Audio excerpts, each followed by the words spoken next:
Jason. Today's episode of the Lee's Summit Town Hall podcast is brought to the good people by Budget Blinds of Lee's Summit. Budget Blinds!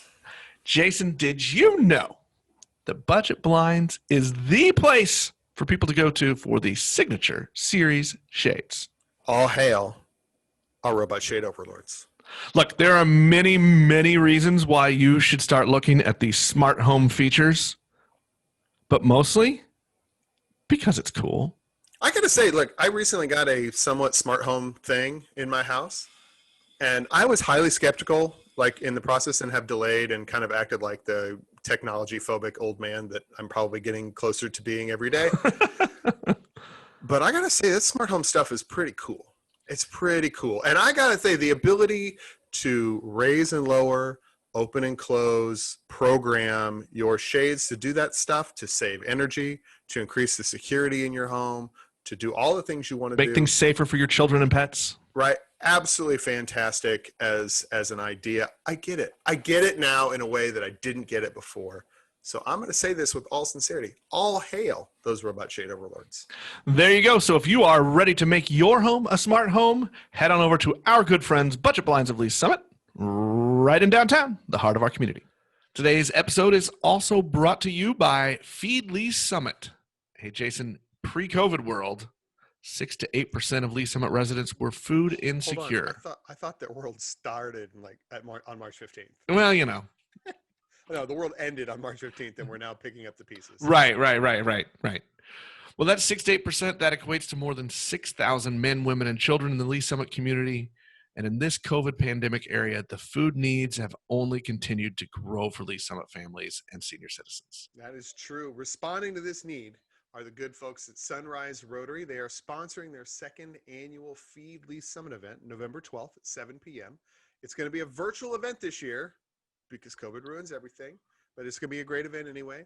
They have a goal this year. It's a very aggressive goal of raising $100,000 to support those with food insecurity here in Lee's Summit. And they think they can do this aggressive goal with your support. And who will this benefit, you might ask? Let me tell you, it's going to benefit the big four: Lee's Summit Social Services, Coldwater of Lee's Summit, One Good Meal, and Meals on Wheels. You got it. Feed Lee's Summit started as Empty Bowls, which collected more than $250,000 over its years for our non-profit food providers here in the Lee's Summit community. Last year, Feed Lee's Summit, a little bit of a change in how it was structured and what it was doing. Their first event raised $40,000. So they're setting the bar high this year, but we think we can get there. And they can meet that goal with your help. So join us for this important event on Thursday, November 12th. See feedls.org for more details and to register.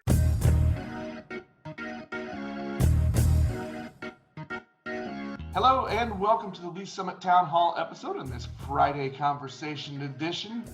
Jason, I'm here again. You're back again. I am. I keep popping in on your Friday conversations. My Fridays are supposed to be for me, but they haven't been. It's another thing COVID ruined. That means you're here a lot. Yep. Hey, and guess who else is back? Kerri Gray is back with us. The rising star of the appearance on Town Hall podcast. She is continuing her quest to take down Matt Sanning as the leading guest. And with her is, I believe this is her third appearance, Kirsti Millar.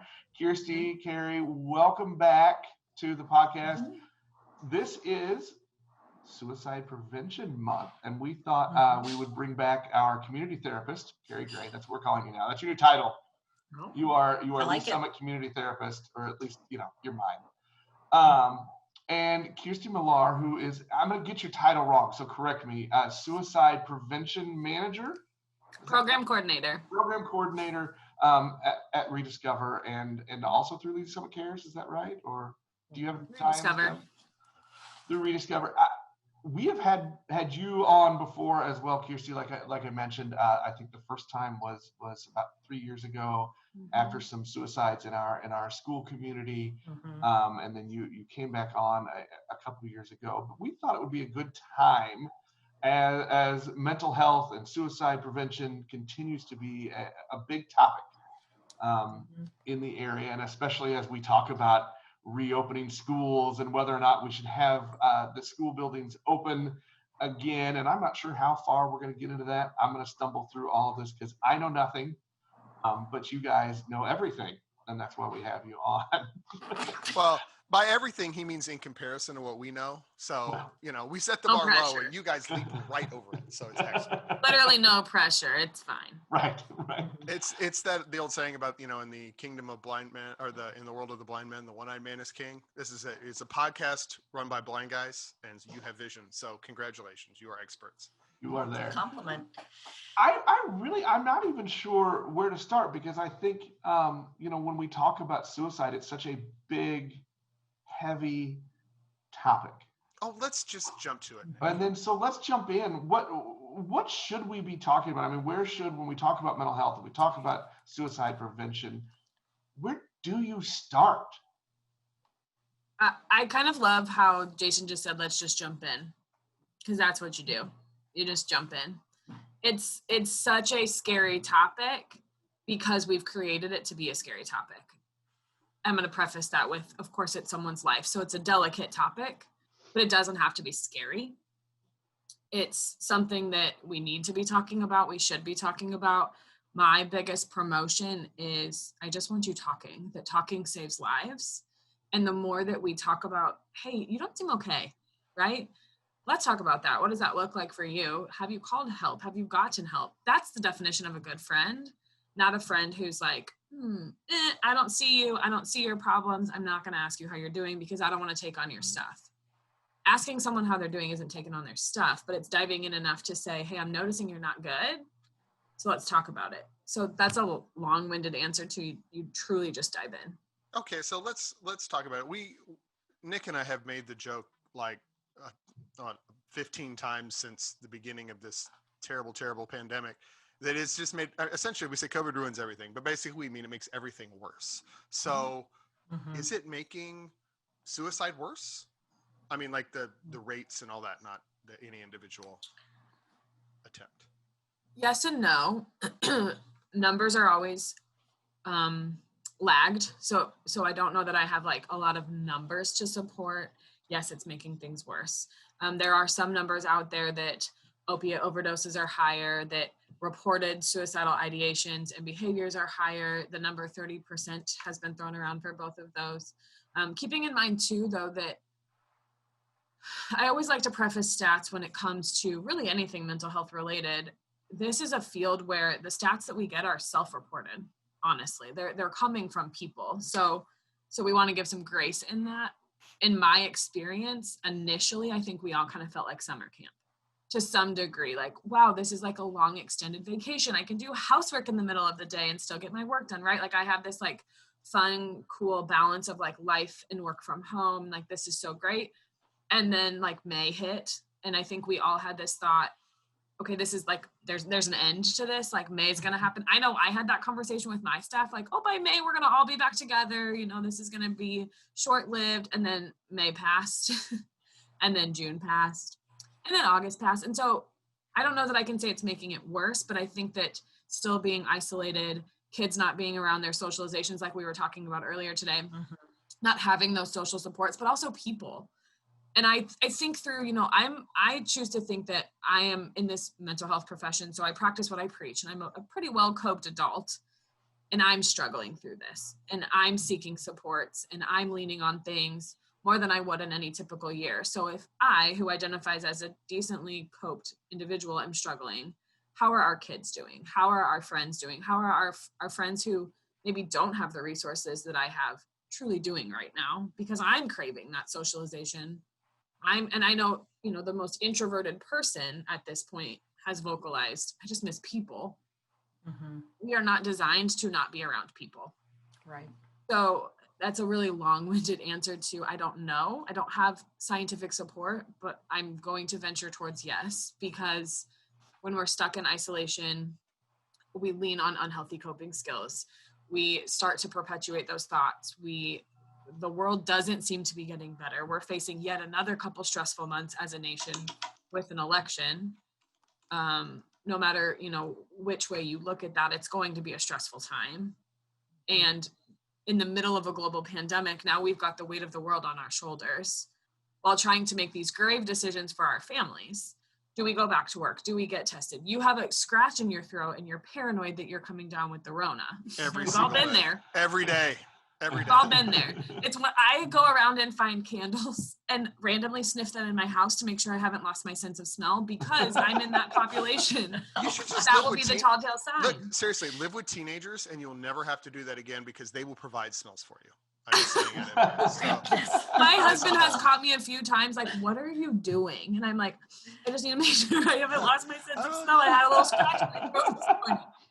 I'm gonna jump in. I'm gonna jump in there and say, first off, I love that you said earlier, I don't know, because I think that's the biggest cause of stress is I don't have an answer for anything right now. Mm-hmm. But so when we're looking around at our friends and our family, and we finally do get to see them, those rare times, right?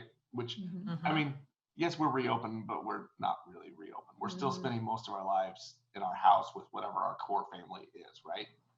Right. How do we know when someone in our family or a friend or a neighbor, how do we know when they're struggling and know that it's time for us to say something? Kerri, why don't you take this one, since you've been, you haven't had a chance to jump in yet. Well, sure. Obviously it's more challenging, when people are not meeting regularly in a face-to-face context, because we can pick up on so much more by watching and different behaviors, listening to how people are talking, getting a sense of where they are emotionally. And so I think it's really critical to think about those people in your lives who may or may not be struggling, and intentionally reach out to those people and just say, hey, how's it going? I liked what Kirsti said, because she acknowledged that even herself, who has great coping skills and things, is struggling. I don't think there's anyone out there who hasn't been negatively impacted by COVID in some way. And the duration and the uncertainty certainly adds on to the stress of that situation. And so one of the things we could do is intentionally ask.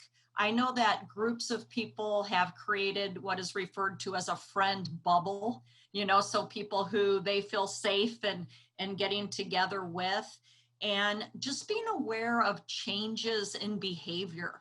A friend that normally is all in and wanting to gather for situations, socially, that's now, no, I can't, or, I don't want to. Just listening for cues and how people talk, feelings of being overwhelmed, feelings of being helpless. Parents are struggling tremendously with, adjusting to online schooling, as we know, as Nick sits there with his son across from him, and being able to manage, working full time, if you need to, as well as managing the issues with the kids. And that's just a tremendous amount of stress. And so it can easily push someone who perhaps hasn't had a mental health issue of any kind in the past. It could trigger problems. All right. And in our youth, we find that, by the time they're 14, 15 years of age, that's when a lot of mental health disorders start to emerge. And we know genetics is part of that, but we also know the environmental factors have an influence as well. And so just being, I like the other thing that Kirsti did with the blinders. We want to keep our eyes open and be aware and notice changes and say, hey, I noticed that, whatever that behavior is, and have that discussion. Even if you're not seeing specific problems and your child or your friend seems to be doing okay, because a lot of times we present differently. Our personal Facebook self is much different than what's really happening under the surface. But I think it's helpful sometimes just to share personally that, hey, I'm struggling. I have a hard time concentrating and staying focused. I know on previous podcasts, we talked about how, we're good for about 4 of the 5 days of the work week, right? That is an optimistic estimate, but I appreciate it. Motivation 4. is Who's got harder. 4?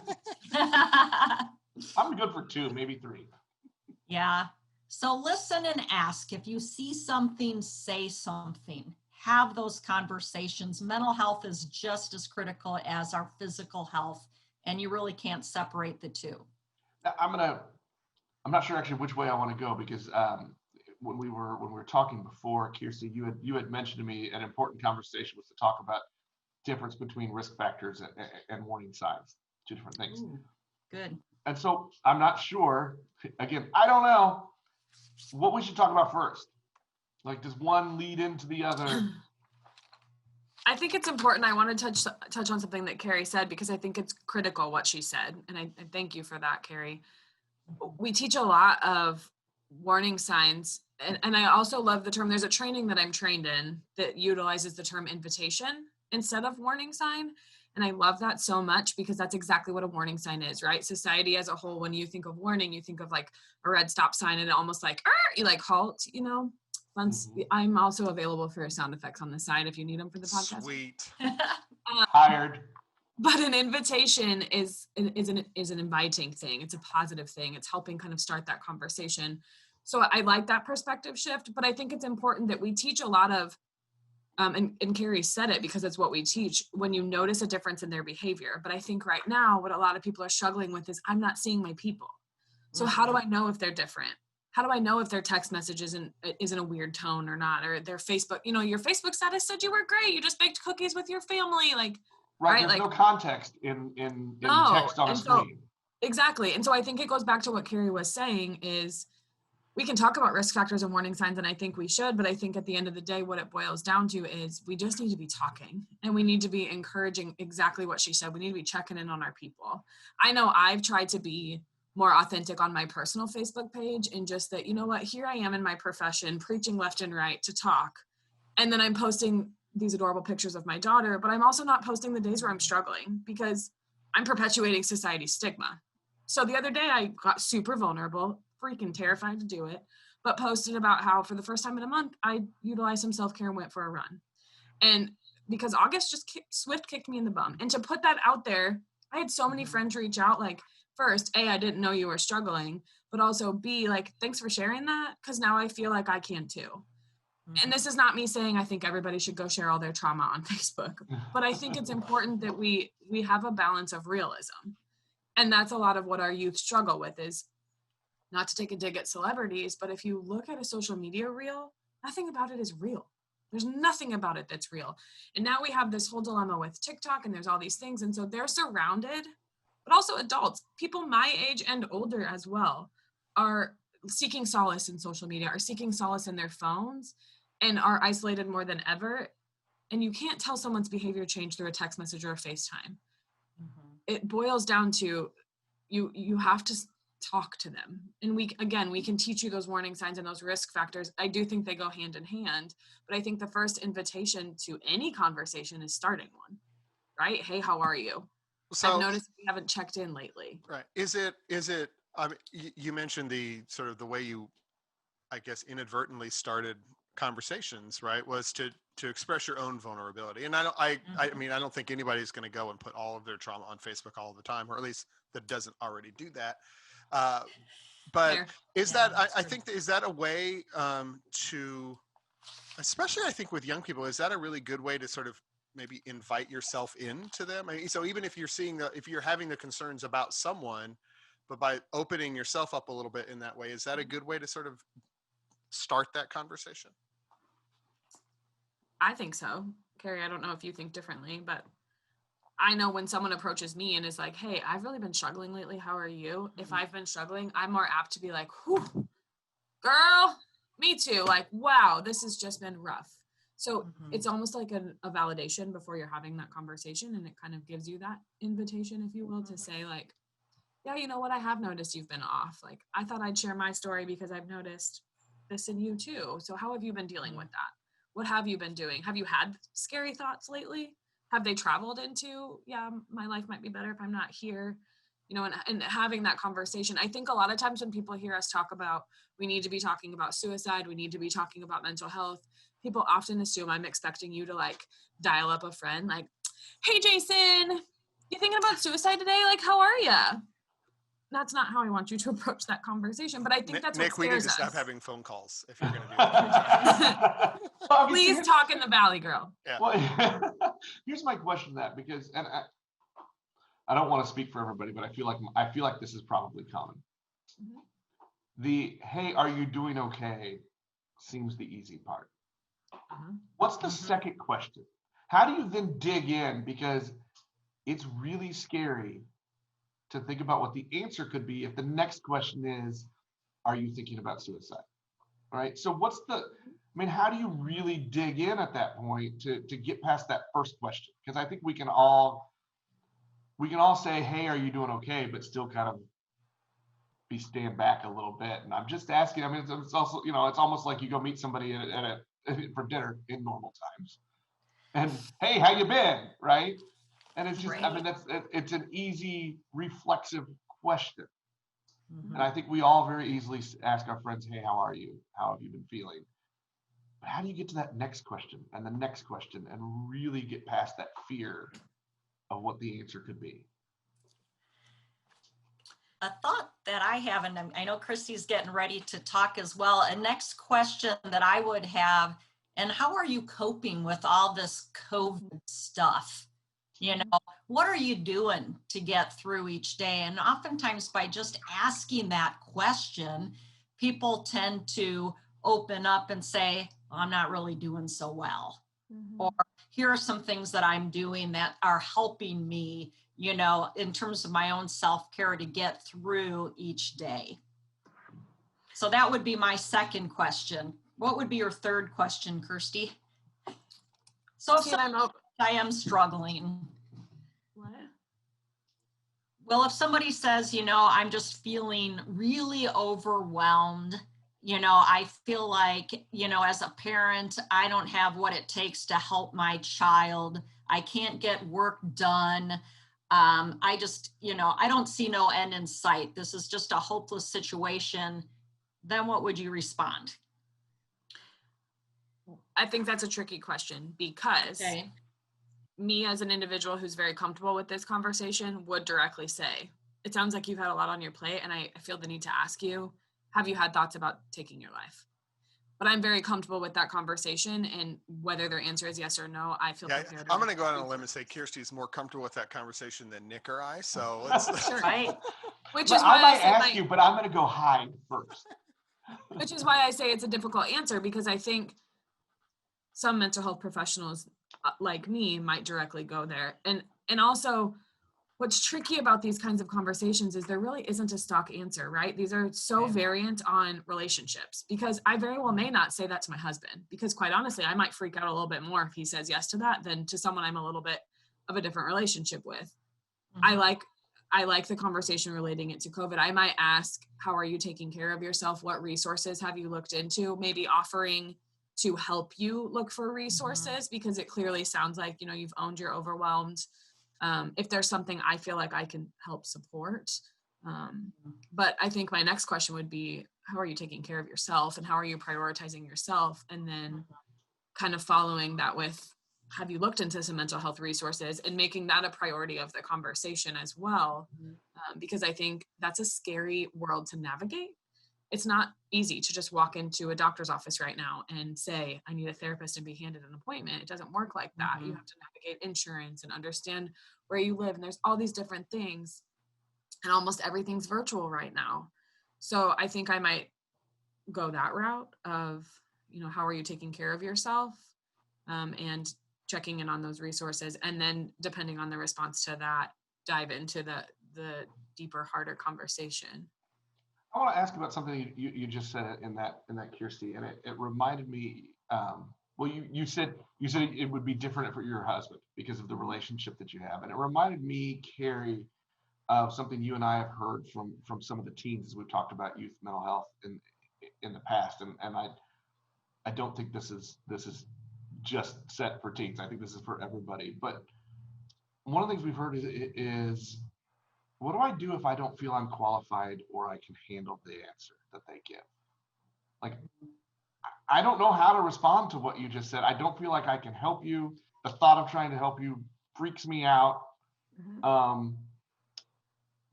What are some things that you can do? I mean, because I think, look, that's a loaded, these are loaded, heavy questions you're asking people that you know and varying levels of relationship, right? So, I mean, what do you do when you get the answer like, oh, crap, I wasn't prepared for this, or I'm not prepared for it? I have a couple of thoughts, but I don't want to overtalk Kerri if she has them too. No, she gets credit for being on the show today, regardless of how much she says. So go for it. I'll fill in with additional thoughts if you don't cover what I'm thinking. How's that sound? Perfect. I think it can go a couple different ways. I do a lot of education on suicide prevention. I do a lot of education on exactly this, asking the question. And in that education is a big component of you don't have to be the one to ask the question. And I want to reiterate that because here we are teaching, check on your people. But for exactly what you just said, Nick, if you are going to react and make the moment about you, I need you to find someone else who can ask that question. It may look like you calling a crisis line as a parent and saying, I'm worried about my kid. Can you help me with this conversation? Guess what they're going to? That's their job. It may look like you reaching out to a different provider, calling ReDiscover, calling a private provider, calling the school for help from the school counselor. There are resources to help you have that conversation. So that's my first thought. My second thought is owning exactly what you said. I have to ask you something, but quite honestly, I don't know if I'm going to be able to help you if you answer a certain way, but I will make sure you have resources that do. And let me tell you why I say that. You're modeling for that. I'm speaking in terms of youth, but really it's for anybody.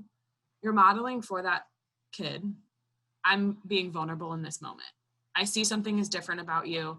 I'm not sure the heck how to handle it. So I'm going to own the I don't know, but I'm not going to end there. I'm going to follow that up with, but hey, I'm going to be right by your side and we're going to figure this out. It's okay to not know. As a professional, you've already heard me say it. I don't know. I would rather you own that and follow that with, but let's figure it out together. Let's call the crisis line together. Let's drive to ReDiscover or, this private provider that I'm aware of together, because I want to learn with you. I want to help you on this journey.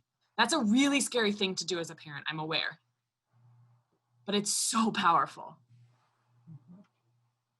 Those are my thoughts. I'm not sure I got to follow up to that one.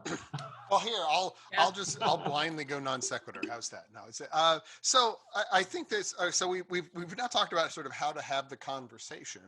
So let's talk about, because I don't think any of us have the energy to just go ask everybody that we know these sorts of questions, or even the first question, right? Just like check in. That's got to be exhausting.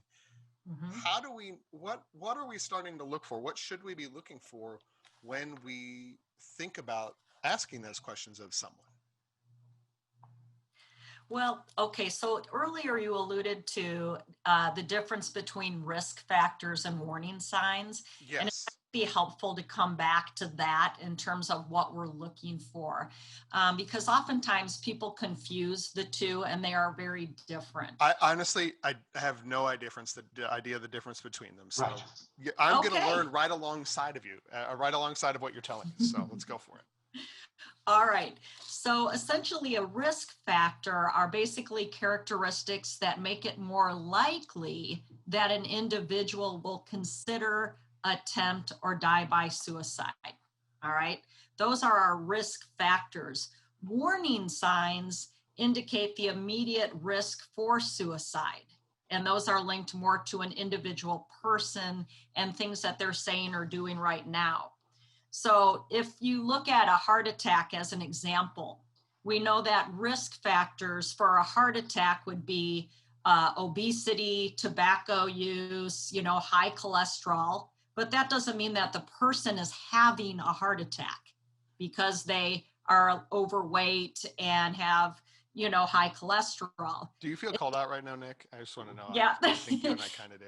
So. Yeah, I don't know why we invite her on. I don't know. She calls us I don't out. know why she comes in and she looks at us and she starts thinking about heart attacks. I think that's a sign.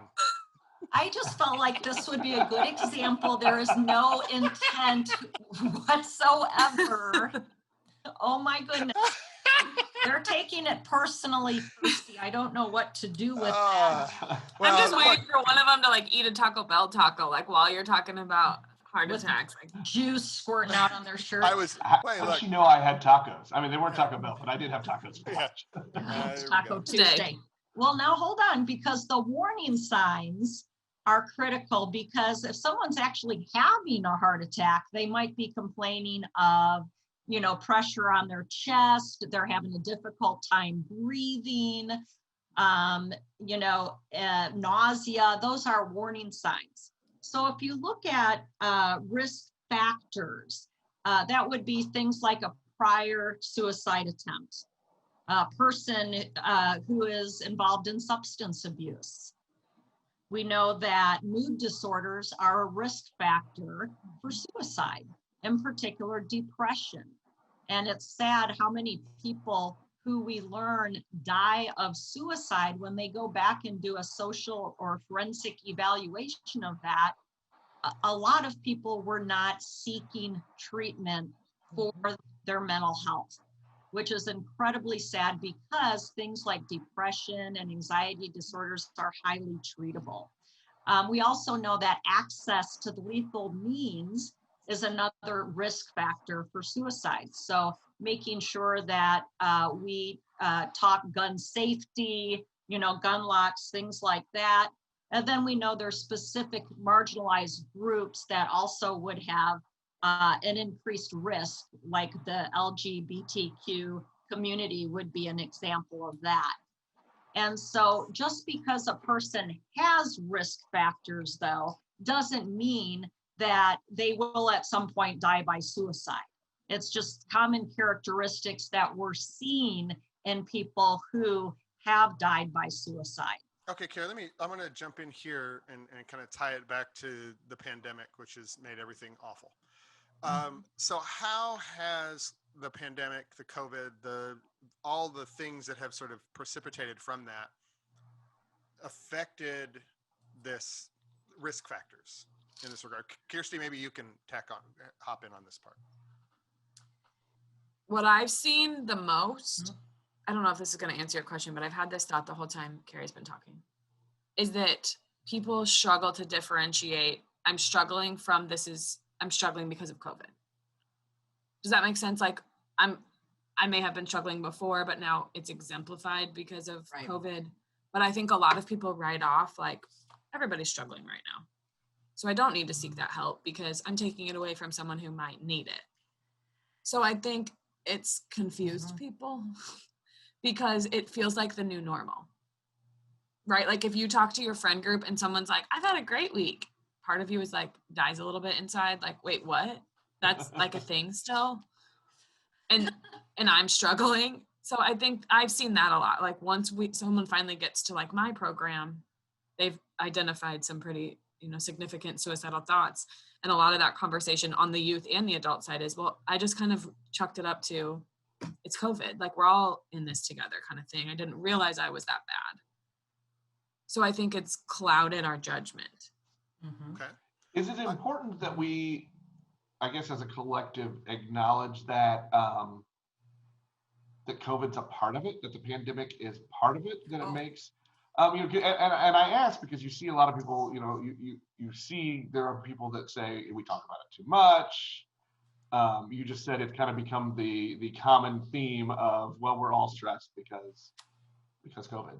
But is it important that we acknowledge that there is this kind of overlying cloud over all of us? Mm-hmm. Absolutely. And we have to own it. It's, what Kirsti's talking about is, people often will say, well, everybody has stress. Stress is unavoidable. And I'm just going to have to, move forward and deal with it, which is true. But oftentimes when we're experiencing prolonged stress, right, and throw COVID in there and anything else, part of how we manage that is going to impact our general mental health and our physical well-being. And so if we don't have healthy coping mechanisms there to help mitigate those negative impacts, that makes us more generally vulnerable, whether you're an adult or it's your child. And so teaching, we know that when we focus on protective factors in preventing suicide, we want to teach those coping strategies, teach kids how to deal with the uncertainties. We want to connect them, as Kirsti said, to professional healthcare folks within the community and help them to navigate that phone call and get to that appointment. And so it's really, it's a reality base, and really knowing yourself, engaging, where am I mentally, emotionally at this point in time? And, behavior wise, what am I doing? Am I starting to isolate from other people? Am I no longer doing things that perhaps I used to enjoy? My hobbies, I used to do all these things and now I'm not doing them anymore. That change in behavior. Am I having trouble falling asleep at night? Or maybe I can fall asleep, but then I wake up at 3 a.m. and my mind's racing. And so there's a lot of indicators, behaviorally, emotionally, even spiritually, feeling a loss of meaning or purpose, that, you matter, that are all cues that are, we'll call it the human engine light turned on. I like that. No, this is the second time you used that analogy for us. Yes, we've talked about heart attacks and engine lights, and we know that if that engine light comes on, which we're going to pick up on emotional, our cognitions, our relationships, our physical health, we better listen to it, because otherwise the cost of not doing so is can be pretty traumatic. Let me ask you this. Actually, I'm going to pause here because I feel like we haven't done this yet, and this was a mistake on my part, because we want to throw this in a few times. If people want to get help, is there a number they can call? Is there a website people can go to? I want to do this more than once during this conversation, and I feel like I should have done that at the beginning. Yeah, there's a couple different numbers. There is a local crisis line that they can call. 1-888-279-8188 is one that works with all of the area mental health centers. Fun fact, if you call the national crisis line, which is 1-800-273-8255 from an 816 or a 660 area code, you actually get rerouted to that local crisis line. They actually are a national lifeline service, and so they contract with that national lifeline. So regardless of which number you're calling, you're actually getting the same amount of people. All licensed providers, that's 24/7, 365. If you live within ReDiscover's catchment, a ReDiscover staff is always on call. So if you need that extra support, they can get you connected to that as well.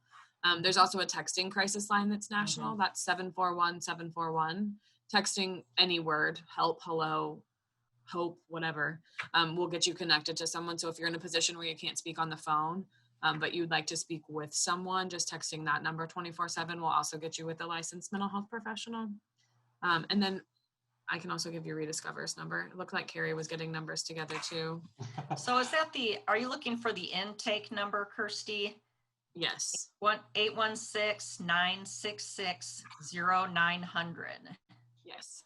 And so that's a number that you could call as well to schedule an appointment. I appreciate After that. hours, I'm sorry, go on.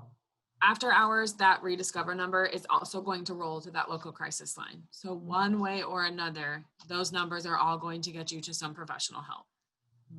Awesome. Well, I appreciate it, and we're gonna come back to it again later in this conversation. But I wanted to make sure that we did that multiple times. Kerri, I'm gonna go back to you. Okay. All of those things that you were just talking about, those things. Am I feeling this? Am I different? How do we acknowledge that some of that is different just because of COVID times? Because everything is different. Our routines are different. I mean, our routines are different. The way we're living our lives, going to work, doing whatever, are different. But how do we acknowledge, I guess, the difference between that's changed our routines, and I have changed my habits and how I adjust to things because maybe there's an issue. There's something I need help with. Because I think sometimes we don't know we need help, or we're not ready to admit it. Well, that's, certainly that can be the case. And certainly a person can write it off in terms of COVID, going back to everybody is dealing with stress. But I think it's important that once you recognize your individual signs and symptoms that things aren't going well, and for each person, that's going to be a little bit different. But if we start to notice those difficulties concentrating, disruption in sleep, things like that, then it's important to really think about, okay, COVID's a big thing, but what for me in particular is the most difficult part of that? And then we can look at, all right, what options do I have? And we might not have a lot of options. We can't decide whether or not our kids are going to be in school or whether they're going to be learning virtually. And so what we can do is to, get engaged in what they're doing online and know where the resources are and things like that. So we want people to focus their energy into the controllables, if you will, within a situation that there's so many things that we can't control, and identify what it is for you or that individual in particular that's causing the greatest amount of stress or discomfort, if you will. What do you think, Kirsti? She's raising her hand. I love it. I like it. She acts like it needs to be formal. Just jump in. I have an extra resource to this answer. Okay. So there is a crisis counseling program that is a part of a statewide initiative that ReDiscover is a part of called the Show Me Hope. And I want to give that phone number too. That phone number is 988-2739. That is a crisis line specifically for my life has been affected by COVID and I need to talk to someone. It can remain anonymous. It does not mean you're going to get connected to treatment. What it means is you're going to be able to talk about exactly what you were just saying, Nick, is I don't know if this is COVID related stress, if this is amplified because of COVID, right? This is like a messy scrambled egg of like, I don't know where the yolk is anymore. Right. It's just all here. That's what that line is for. You're going to get a professional. They're going to help you navigate through that. Talking through that with someone else is how you know, because the reality is you may not know. Well, and I think, I'm going to go back to Kerri's analogy with the check engine light, right? I would think, though, and I have no basis for this, but I would think, though, that checking your own engine light is hard. Yes. Like, how do I know that it's turned on? I think that you need to listen to, not ignore the signs and symptoms that things aren't right, that things are different. That's the key there. Being aware of what are your individual indicators that things are not going well. And if you look at research on stress in particular, typically it's managed or people look at 5 different areas in terms of their relationships, their cognitions, their ability to concentrate, their emotions, easily irritated or frustrated or sad. In addition to that, physical impacts such as increased vulnerabilities to illness, because we know that when we're in a prolonged state of stress, that wears down on our body and makes us more vulnerable to a lot of medical issues, even when it's not COVID related. It's just that mind-body connection there. So what I mean by with the engine light is pay attention to what your body, what your spirit, what your mind is telling you, and talk to people about that, make some connections just to check in to make sure that things are okay. Because when we choose to ignore those warning signs, that's where we tend to get into more trouble, where it's more difficult to turn things around, if you will. And, and the key, we've been saying, is that if it's one thing is just learning different ways of managing stress and developing resiliency, but we also talked about how prolonged periods of stress, like, COVID, for example, can trigger an episode in somebody who's already vulnerable, or maybe someone who hasn't experienced any kind of mental health issues in the past. Now, because of all the environmental things happening, maybe they lost their job and there's that financial insecurity, which leads to food insecurity, that now they're in a different realm that they've never been in before. And the thing that people need to know and recognize is that there is help out there, and that those types of, mental illness, we had a gentleman, neurologist, talk about mental illness in terms of it's like a brain dysfunction. It's not an issue in terms of a person's personal character or abilities or strength, but sometimes things just aren't working correctly. And I can't get into all the chemical stuff right now, but it's important that people are able to reach out and get help, because it does make a difference. Very true. I think comparing it to, because I also love a good analogy, and ironically, I'm going to compare it to a virus, but thinking about a cold, right? And thinking about how the average American doesn't seek help for a cold, right? We ride it out. It's miserable. We might call off work one day, but we kind of know what we need to get through that. But then it's not going away. And we're still sick, and we've tried the over-the-counter medicine. We've taken the day off work. We've slept. We've done all that we need to do, yet it's still hanging on. That's about the time that we might consider urgent care, scheduling with our doctor to figure out, hey, I've tried all my tools in my toolbox and I'm still not feeling well. Maybe it's time for some medication. This is not me saying mental health is going to lead to medication, but what I'm saying is you sought out professional help because your over-the-counter individual regulation wasn't enough. That's how I think with mental health is your normal regulation, your normal self-care, your normal emotional regulation isn't enough. You're resentful. One thing, Kerri hit almost all of them. The only other one I can think of is you're resentful. You're no longer enjoying your job, because for a lot of us, our jobs have invaded our safe spaces. I don't have separation of work and home anymore on some days. Kerri doesn't either. You guys don't. A lot of people don't. There's a lot of people that still go to work, but we no longer have that separation. So I have to work harder to put my work away, because I'm feeling now like I could perpetually work all day, every day, because it's right at my kitchen table. I have to work harder to shut that door, which in turn makes it's not as easy as just leaving work at the office, right?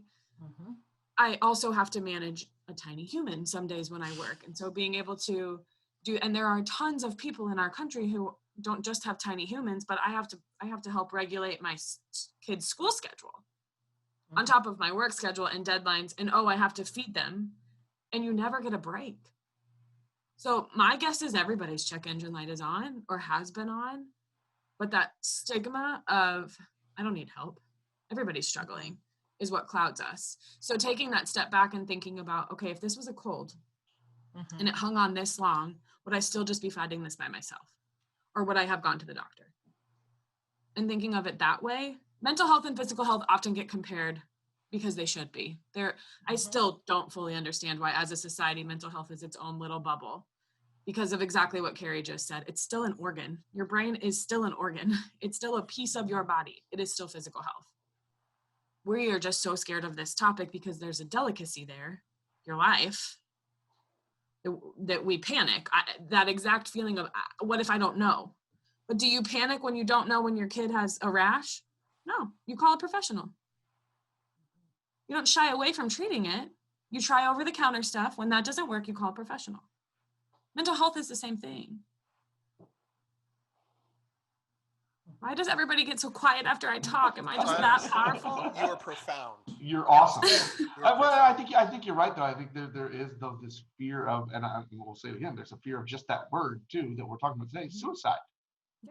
We have been trained, and I'll go back to the first time I met you, Kirsti, when we had that podcast. Was, I was trained as a journalist. We never report on suicide.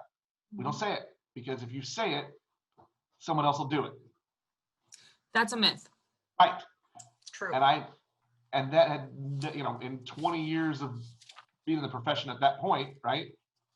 I had never even thought that because I'd always been told you don't report it. I'll give you numbers to support that.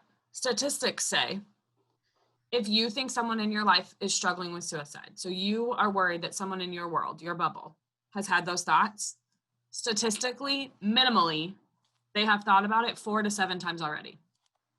So you having this conversation is not news. It's you recognizing and seeing them struggling. You don't have to have the answers. You just have to call out, hey, you're not okay. And I'm going to hop in the passenger seat. I'm going to let you drive. And we're going to go get those resources together. That's it. That's all we're saying. But it's kind of like, I joke that it's like the S word, right? And I do a lot of comparison. I'm going to preface this with this is an apple and orange conversation. But it's a lot like sex, which is also an S word. We talk about it with our kids because we have to. I dread the day that I have to have the sex talk with my daughter. Don't get me wrong. That's awkward. I can give me mental health all day long, but to talk about sex, oh my God. I'm going to say that's weird, Kirsti, but I suppose it's a matter of your training. You're ready for one and the other is a lot scarier. So. I'm going to tell you, I struggled with both. But the reality is, as a society, we shy away from that conversation too. We've trained over time to teach prevention because we know people, kids, but people are going to explore. It's natural. So let's educate them. People are going to suffer. It's natural. Our kids are going to go through stuff that we can't prevent. Mm-hmm. So let's educate them on prevention. Let's educate them on resources. Again, it's an apples and orange conversation, but they're so similar. They should both be dinner table conversations. They really should be. Your family has a choice in how you handle that, obviously, but both of those topics should be talked about way more than they are. So in my mind, they're both S words, right? Like over time, we've been taught these are scary and those blinders are there because I don't know how to navigate that. But whether we teach it or not, it's going to happen. Right. All right. So we've been talking a little bit about, I think, looking internally for signs that you need outside help. What are we looking for? And I think this gets into the warning sign conversation. What are we looking for in others, in our family, in our youth specifically, but also just in general? What are we looking for in others, especially now in the COVID times when the signals are going to be different because of the nature of our interactions, we say as we're having a Zoom call. What are those things we're looking for right now to help when we can start when we need to jump in right away and have that conversation? I'm going to go Kerri first. I just talked a lot, so I was letting Kerri Anybody but Nick, really. Anybody but Link. Again, that goes back to what a person is talking about. As they're talking, are they expressing that they're incredibly overwhelmed, that the situation seems hopeless? Talking about being a burden, to other people is another, big warning sign there. Also just looking for changes in their behavior. A person giving items away can be a warning sign. A person talking about suicide and talking about how they're going to do it, saying, we've got, guns in the house, and what if I just, used a gun, it would be quick, so talking about those types of things are some of the warning signs that we want to, really tune into. And what's interesting is, through some of my work that I do outside of being a therapist, I am in contact a lot with young adults, anywhere from 8 to 18 through sports. I coach. And we've had situations come up where kids have shared warning signs, and the response that they got from the parent in a few of these situations was that it was just a cry for attention. And it's very sad because, whether or not it's a cry for attention, obviously this person needs help. And if we ignore these warning signs, what could happen from there?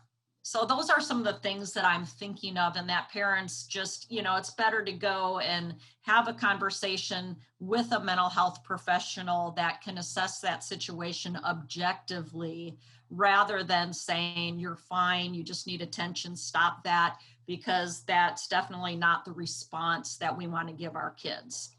I even argue a step further that it absolutely is attention seeking. So let's look at it that way, and let's see what attention they are seeking, because they know that word means something. They know that these signs are potentially good. We've at least done a good enough job, I think, in the teens that we have now, that when they say things like, "Oh, I just want to die," you're going to have a swarm of adults around you. So I almost argue the shift in perspective of, you're absolutely right. It's totally attention seeking. So what are they lacking? Why are they seeking that attention, and what can we do to help support that? Because it does come up a lot, especially in youth, in my experience as well. Like, oh, they're just attention seeking. They do this all the time. Instead of brushing it off, embrace it. Yeah, it's an invitation. They're seeking your attention. Give it to them consistently. Give it to them in a way that is productive. And that's where you lean on the professional, right? Consistent approaches to these topics, because there are those individuals that it absolutely is simply that, and it ends there.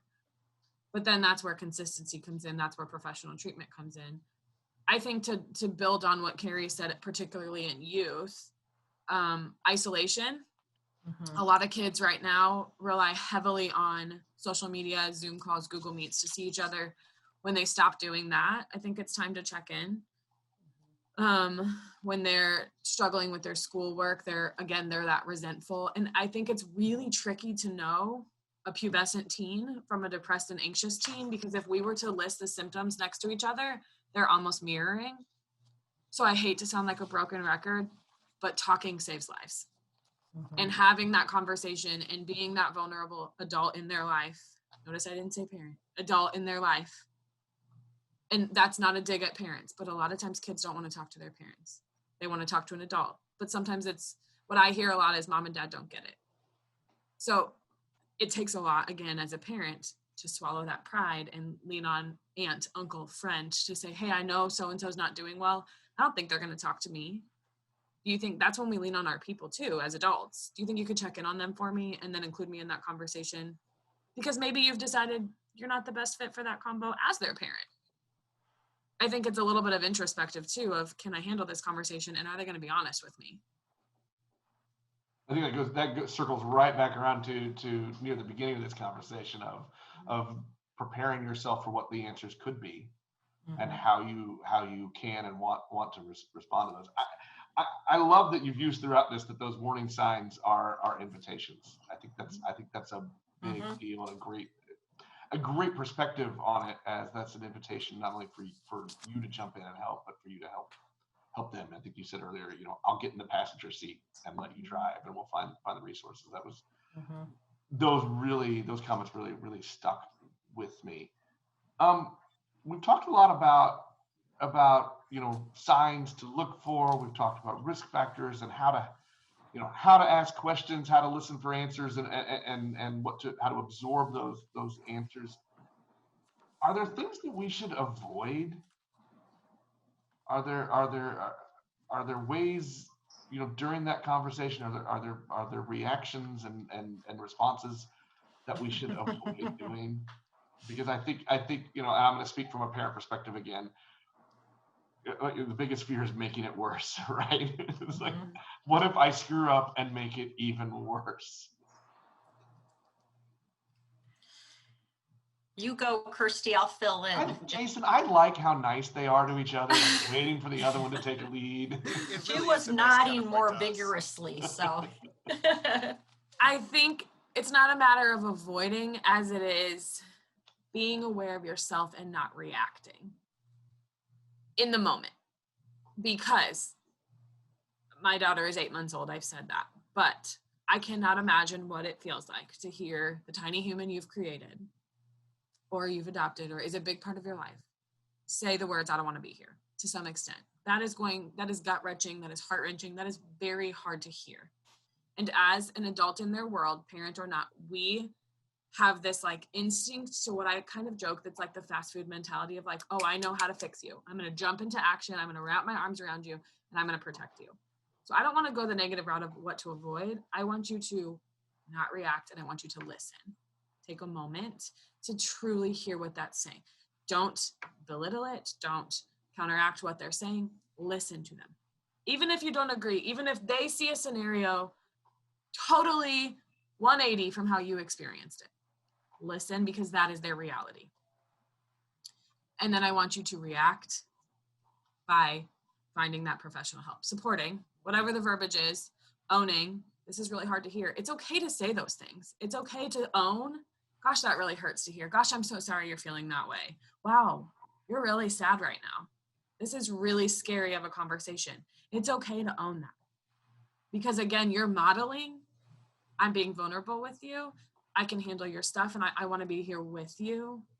But I'm not equipped for this. Going back to that kind of physical health mentality, I don't know how to treat this rash. So let's find help together.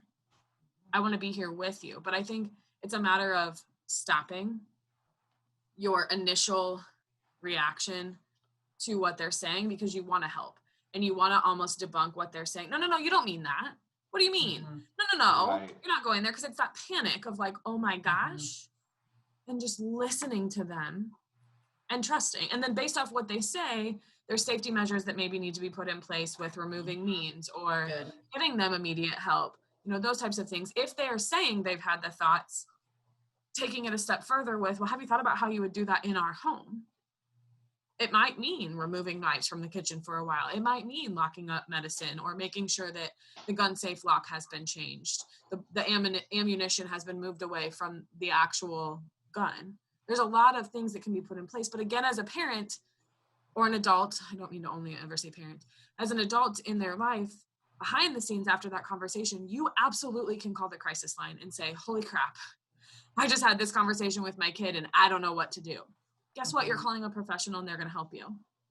That crisis line is not just for the person who's depressed. It's for everyone. Right. They may not keep you on the phone as long because they are a crisis line. They may say, it sounds like you've got them stabilized. Here's a resource to call in the morning. I want to preface that. But they are professionals there to help you, particularly if you're having that conversation. You can also call the crisis line and say, I need to have this conversation with my kid. I'm not sure I can. And then walk into that room and say, hey, I've noticed you're okay. I couldn't have this conversation, but I've got a resource here for you. Would you be willing to talk to them? That can go south or that can go great. I mean, you're going to know the situation best. But I think, like we talked about at the very beginning, jumping into this conversation is absolutely key. And owning your vulnerability, I think, is the very next step, right? 1 foot in the water is like, okay, I'm going there. Like, I'm having this hard conversation. But allowing yourself to be human enough to recognize you are also a human and you don't have all of the answers is okay. That's what we are here for. And sometimes we don't know the answers, but we find out. Yeah, I think you're talking about taking ownership of the ultimate vulnerability for a parent, right? Is that I can't fix it immediately. Absolutely. And protect you. I mean, that's the ultimate vulnerability for a parent. And I think recognizing that another thing that I think is hard is your child is the expert on themselves. And as a parent, we very much feel like we're the expert on them because we created them and we've raised them and we feed them and we change their diapers and we do all these things. But they are the expert on themselves. So when we're asking if they're okay and they're saying no, guess who we listen to? The expert. Guess who I'm going to listen to as the professional? The expert. I'm going to hear what the parents have to say, but ultimately the kid is who's going to tell me the story. And again, a situation could be through mom and dad's eyes one way and through kids' eyes 180. But guess whose reality is suffering right now? That's whose reality I have to sit in. That's what's really hard to do as a parent. Because we want to fix it, or we want to argue our point of view, or we want to ignore it altogether because it's way too freaking scary. I'm sorry, go ahead, Kerri. Well, something that I want to add to that is, what Kirsti's talking about is that initial response to the crisis, and that we want to listen, validate, connect, the child to care, take those safety precautions as needed. But oftentimes, once a person is getting effective treatment, they are going to involve the family in that process and look at the family system. And, that kind of goes off the comment that Kirsti said earlier is my parents just don't get it. And so family counseling once that young adult is stabilized would involve, communicating and listening and just being able to get comfortable with a healthy process of doing so. Whereas a family, we're able to share our needs and our expectations in a assertive way, if you will. And so, the parents will get involved. If it's, in my opinion, good professional treatment is going to involve the family at some point once the youth is stabilized. And so parents will have to, again, be willing to step back and consider other things that perhaps they need to do differently as well. I think in giving themselves grace too, I agree completely with Kerri that none of us came with a manual. We just came out of our moms. There's no manual with your baby when you have one. True. So we're all doing the best that we can in the world that we know. And again, I hate to go back to that freaking analogy of when you are to a point where over the counter doesn't work, you seek professional help, but that's where you're at. That's what you're taught when your baby is sick, when you first become a parent and you don't know what to do. You try X, Y, and Z. You call your parents, right? You call your friends. You try everything your circle might have advice for. And then eventually you as a unit make a decision. This is no different because everybody is different. And we can talk about, I also want to preface, we can talk about warning signs and risk factors, and they're incredibly important. But the few that we talked about aren't the summation of everything. If your gut is saying something is wrong, please just talk to your people. Like if someone takes nothing away from our babbling, that's what I hope they take away from today, is that talking really truly does save lives. This is a scary topic, but opening that door, it opens it up to a whole different world where someone feels heard and seen. And I have almost 1,000 kids in my program that I think would say the same thing, that we've been able to just treat them like a person. They've been able to talk, and they're still here today because of it. Well, in my head, I was trying to think of a great way to wrap up this conversation, but I'm just going to leave it there, Kirsti. That was a great summation, and I thank you for it. And I thank both you and Kerri for coming on today. Another good conversation about a topic we have to keep talking about. Before we sign off, one more time, what are some of those access phone numbers, text line, that if people are in need, in crisis, or someone they know is in crisis that they can use, they can contact? So the local crisis line is 1-888-279-8188.